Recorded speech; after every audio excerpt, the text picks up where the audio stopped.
John's മാഷ്.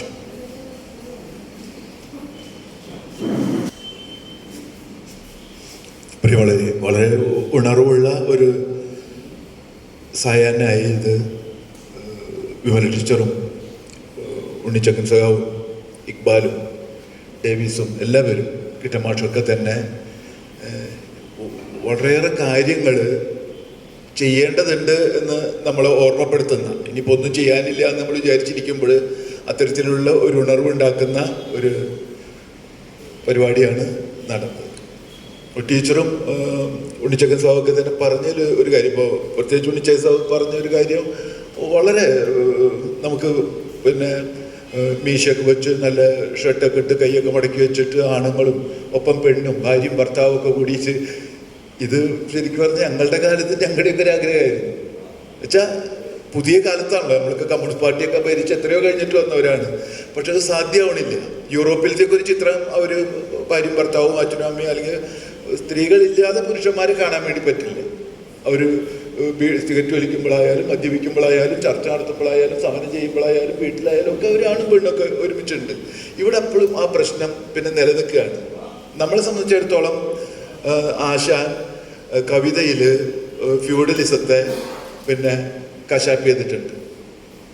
വലിയയിലൊക്കെ തന്നെ തടശില പോൽ കല്ലോലിയിൽ എന്ന് പറയുന്ന വരിയൊക്കെ ഉണ്ടാവുന്നത് അന്നും ഭർത്താവിൻ്റെ പ്രണയലീലകൾ ഭാര്യയെ ഒന്നും അയച്ചിട്ടില്ല എന്ന് പറയുന്ന ഒരു സംഗതി അന്ന് ആശാൻ പറഞ്ഞു വെച്ചിട്ടുണ്ട്. അല്ലെങ്കിൽ ജാതി ചോദിച്ചില്ല എന്ന് പറയുന്ന ചണ്ടാല ഭിക്ഷയൊക്കെ തന്നെ അന്ന് വന്നിട്ടുണ്ട്. പക്ഷെ എന്തുകൊണ്ടാണ് രാഷ്ട്രീയത്തിൽ ഫ്യൂഡലിസം അവസാനിച്ചിട്ടും ഈ ജാതിയൊക്കെ തന്നെ എന്താണ് എന്ന് നമുക്കിപ്പോഴും മനസ്സിലാക്കാൻ പറ്റാത്ത സ്ഥിതി നിലനിൽക്കുന്നത്? ഇപ്പോഴും ഒരു ജാതിക്കാരെ വീട്ടിലേക്ക് വേറൊരു ജാതിക്കാർക്ക് അങ്ങനെ ബന്ധുത്വവും സൗകര്യവും വിരുന്നൊന്നും ഇല്ല എന്ന് പറയുന്നതൊക്കെ വളരെ കൃത്യമായിട്ട് നിലനിൽക്കുന്ന, നമ്മൾ ജാതി ഇല്ല എന്ന് പറഞ്ഞൊരു കേരളത്തിൽ ജാതി പറയേണ്ടതുണ്ട് എന്ന് പറയുന്ന രീതിയിലേക്ക് ഇപ്പോൾ പുതിയ കുട്ടികളിലൊക്കെ ചിലപ്പോൾ അത് സംഭവിക്കുന്നുണ്ടായിരിക്കാം.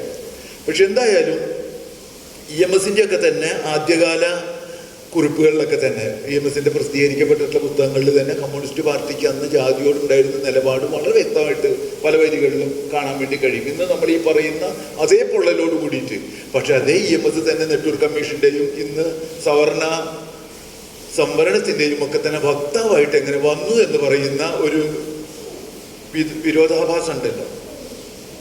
അത് എങ്ങനെയാണ് ജാതി വർഗമായി മാറുന്നത് എന്ന് പറയുന്ന സംഭവം, പെട്ടെന്ന് ഈ സാമ്പത്തിക സംഭവം മുന്നോട്ട് വയ്ക്കുന്നത് ഒരു വർഗ മുദ്രാവാക്യം എന്ന രീതിയിലാണ്. ശരിക്കും കമ്മ്യൂണിസ്റ്റ് പാർട്ടിയുടെ ആദ്യകാലങ്ങളിൽ തന്നെയാണ്, ഈ നേരത്തെ പറഞ്ഞ 36 പോലെയുള്ള കാലത്തൊക്കെ തന്നെയാണ്, അല്ലെങ്കിൽ അതിനു മുമ്പ് തന്നെയാണ്, ആശാന്റെ കവിതയുടെയൊക്കെ കാലത്ത് തന്നെയാണ് അംബേദ്കറുടെ ജാതിയോന്മൂലനവും അത്തരത്തിലുള്ള കാര്യങ്ങളൊക്കെ തന്നെ വരുന്നത്. എന്താണ് ജാതി എന്ന് പറയുന്ന പ്രശ്നങ്ങളൊക്കെ അംബേദ്കർ ILP ഉണ്ടാക്കുന്നു. അംബേദ്കർ നാഷണലിസത്തെ കുറിച്ച് പറയുന്നു, നാഷണലൈസേഷനെ കുറിച്ച് പറയുന്നു. അംബേദ്കർ അതുപോലെ തന്നെ വളരെ ഗൗരവപ്പെട്ട ട്രേഡ് യൂണിയൻ പോലുള്ള സംഭവങ്ങൾ മുന്നോട്ട് വയ്ക്കുന്നു. പക്ഷെ കമ്മ്യൂണിസ്റ്റ് പാർട്ടിക്ക് ആ കാര്യങ്ങൾ മനസ്സിലാകാതിരിക്കുകയും അന്ന് അത് ബ്രാഹ്മിൺ ബോയ്സ് എന്നവരെ വിളിക്കുകയും ചെയ്തു എന്ന് പറയുന്ന സംഗതികളുണ്ട്.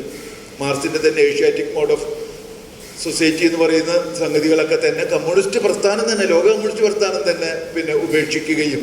അപ്പോൾ നമ്മളെ സംബന്ധിച്ചിടത്തോളം നമുക്ക് ഇനിയും ആദ്യ കാര്യങ്ങൾ ചെയ്യേണ്ടി വരികയാണ്.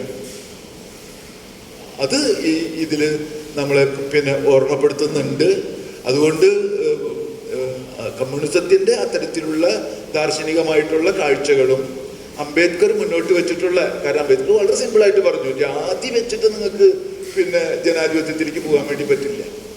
നമ്മൾ ജനാധിപത്യ വിപ്ലവം തന്നെ നടന്നാലും ഇവിടെ ജാതി പൊക്കോളും എന്ന് പറയുന്ന പോലത്തെ കാര്യങ്ങൾ പറഞ്ഞിട്ടുള്ള ആളുകളാണ്. അപ്പോൾ ഞാൻ വിശദാംശങ്ങളിലേക്ക് പോകുമല്ല. എന്തായാലും ഈ തേക്കുംകാട് മൈതാനമൊക്കെ തന്നെ ഇനി വലിയ മതിൽ കെട്ടി, ഇങ്ങനെ എല്ലാ ക്ഷേത്ര മൈതാനങ്ങളും മതിൽ കെട്ടി മറക്കുകയാണല്ലോ. നമ്മുടെ ഓർമ്മയിൽ തന്നെ എല്ലായിടത്തും എല്ലാ കച്ചവടവും നടന്നിരുന്ന സ്ഥലങ്ങളാണ് ഈ അമ്പലപ്പറമ്പുകളൊക്കെ തന്നെ.